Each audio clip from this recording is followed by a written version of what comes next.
episode of Tokyo Reds. We are Liverpool fans based in the land of the rising sun. Very sorry. Today we are still in Harajuku / Motosando. We're just actually outside Meiji Jingu, the famous shrine. I think we did an episode here, didn't we? Yeah, we did the Arsenal review after the 4-3 win. There we go. Okay, and so actually we're outside on the bridge, and this bridge is actually pretty famous for people dressing up as like cartoon characters. You know, people coming here as Scooby-Doo or whatever you want to dress up as. I don't know. I don't do it, so maybe you do.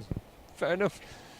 Anyway, before I go off on one again, we're going to talk about the Manchester City game, or the upcoming game against Manchester City. Big game, very important game. Just how important is this game? I mean, obviously it's massive. It's absolutely massive because they are a title rival. I know Pep said that Chelsea might be too hard to catch, but realistically, there's 4 or 5 teams who could win the league this year, and they're one of them.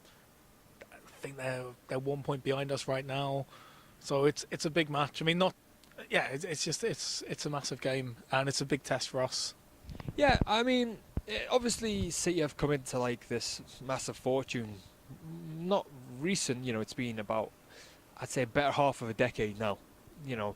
But there doesn't seem to be much sort of animosity between them and Liverpool fans. You know, there is obviously the Liverpool-Manchester divide thing, but it's not as fierce as, like, say, Chelsea or Everton or Man United. And even, for some reason, Arsenal as well. They kind of, a lot of their fans don't really like Liverpool. I found living in the south. I couldn't quite fathom why, but they don't. So, do you think it's, like, on the horizon now with, like, we've got Klopp, we're going in the right direction? Do you think they're going to be our next biggest rivals?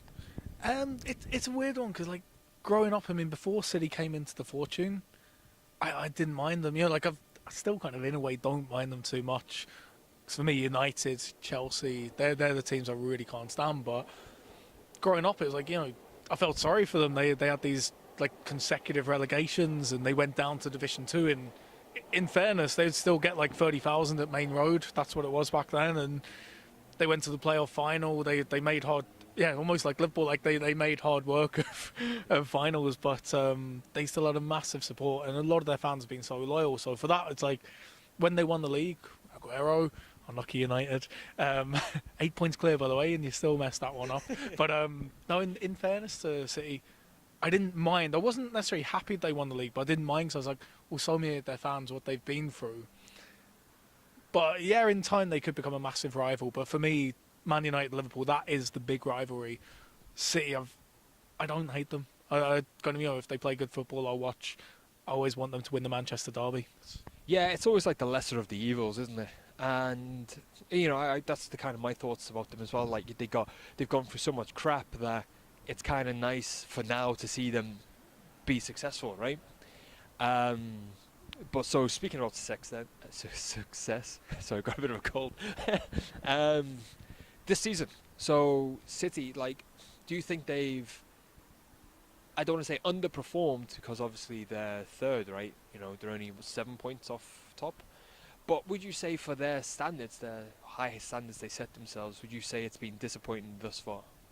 Well, it's a weird one, because if you're talking Premier League, then yeah, it has been disappointing, because I think they won their first 6, then they lost to Spurs, and all of a sudden, you know, they went from this invincible Pep Guardiola team, which a lot of us expected at the start of the season, because he is a great manager, he's won a lot, he's done a fine job at Barca and Munich, but all of a sudden, you know, he's come to the Premier League, and once they got beat, you did see this kind of vulnerability.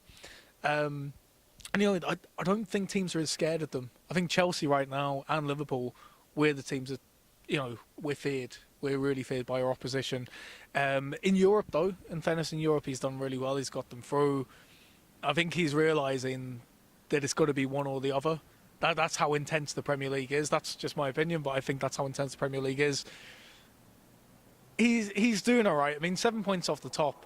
It sounds like a lot, but if Chelsea, let's say, I mean, they'll lose to Stoke, but when Chelsea next lose, they will lose again. City win, they're 4 points off the top, and they've got to go to Stamford Bridge. If they win that, they can close it to 1. It seems like a lot, but we're still halfway point. It's literally 18 matches played, so they're not out the race. They're probably further behind they'd like to be, but they're not out the race. Yeah, not at all. I mean, they're class, you know. And like you said, in the Premier League, the margins for error are so fine that like you said against about United, things can change so easily. You know, we've seen it with United, we've seen it with Arsenal, we've seen it with Newcastle, we've seen it with us even. You know, and the league can change that easily. And I don't think, skill-wise, I don't think it's the most skillful league in the world, but I do think it's the most competitive. So I think maybe Guardiola hasn't kind of had that level of competitiveness. Whereas, you know, he has to be very good to do what he's done. You know, he's won a lot of trophies. But I think this is the first time in his career that he hasn't been top in December. So do you think kind of maybe the Premier League will be a bridge too far for him, or do you think he's just finding his feet? I mean, it's his first season, in fairness, like with Klopp last year. Obviously, Klopp doesn't have the same resources that Pep Guardiola has. But with Klopp, you know, when he came in, you know, we were having these crazy results. Like, we lost at home to Palace. We were, you know, I don't want to mention all the bad results. We did have some results, like flipping heck. But then, obviously, in Europe, he was able to show how strong he was. And I feel like with Pep, it's kind of similar. Like, he's done very well in the league, but not as well as he'd like to have done. Like, he has messed up a few times. But in the Champions League, City have been really strong. So I feel like there's actually a similarity with him and Klopp there in that what they know, like Europe, they've been able to excel in. But Premier League, it's going to take time for any manager. You know, it really is a competitive league. And when you look at the managers like Conte, Klopp, Guardiola, Wenger, in fairness, Mourinho, I can't say the Tottenham manager's name, but Pochettino. Yeah. Boys. Well, one of those names doesn't count. But you know, it is really competitive. And the thing is, it's one of those, like, see, we lost to Bournemouth. I think they drew at home to Southampton. You know, you go to any team in the Premier League, you could lose. You could actually lose to any team on their day. It's just such a tough league, you know. Yeah, I agree. Sorry, I thought that car was coming straight for us. Yeah, there's a lot of parallels, I think, between Guardiola and Jurgen Klopp. Obviously, success has favoured one more than the other, you know. But I think they come from leagues where teams seem to play good football against each other, or try to play good football, whereas the Premier League really isn't about that.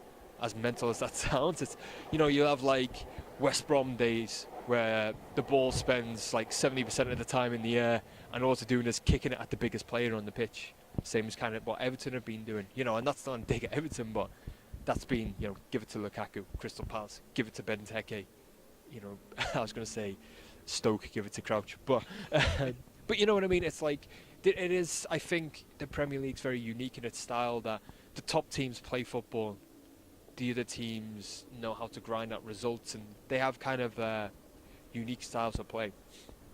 Would you agree or disagree with that? I would agree with that. I mean, that's the thing, like City and us, in fairness, like they do play football against us, whereas Chelsea at times, you know, they go ultra defensive. Obviously, they didn't when we beat them 2-1 at Stamford Bridge, but I think they were still finding their feet. But that's it, like Arsenal, Liverpool, City, Tottenham as well, throw them in that. You know, we do play football. United, they're starting to, but I mean, obviously, when they came to Anfield, they just parked the bus. And Mourinho made no secret of that as well. It was literally like, yeah, I'm coming to Anfield to park the bus. But yeah, I do think you get that. You get those teams who, you know what, if we try and play football against you, we're not going to win. So we're just going to go ultra defensive. We're going to play the long ball. We're going to frustrate you. Yeah. It's amazing. Yeah, I completely agree. Yeah, but you know, Mourinho's still a good manager. No, he's a good manager. I don't plays shy football. But okay then. So obviously we've got City at the weekend. So for them, they've been playing. You know, they play excellent football, don't they? And they've got such depth to their team. But who do you think are kind of key players for them at the moment? I mean, obvious one has been for about 5 or 6 years is Aguero. He's always their main threat. If we can keep him out the game, we've got a really good chance of winning. But Aguero's a key one. I wouldn't say Stones. There's a couple of names. Yeah, you know, like the likes of like De Bruyne. He's been absolutely insane. You know, he's such a good player, and he's one of them where he's worth every penny. I think they paid 50 million for him. To be fair, Sterling's been banging the goals in. You know, he's been playing a pivotal role. That Nolito, is that his name? I think that's how you say his name. Yeah.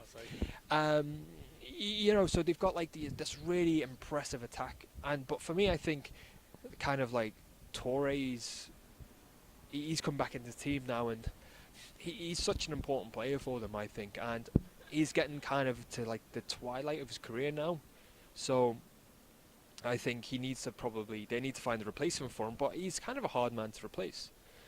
But so where do you think then the weaknesses will be? Stones. I mentioned it too early. Stones and actually Bravo as well. You know, people talk about us having a goalkeeping problem, but he's had his moments. He's really had his moments in goal for them. He's had some great moments too, but I remember at Old Trafford, I think we watched the game together actually, when City won at Old Trafford 2-1. 2-1 at Old Trafford, just fine.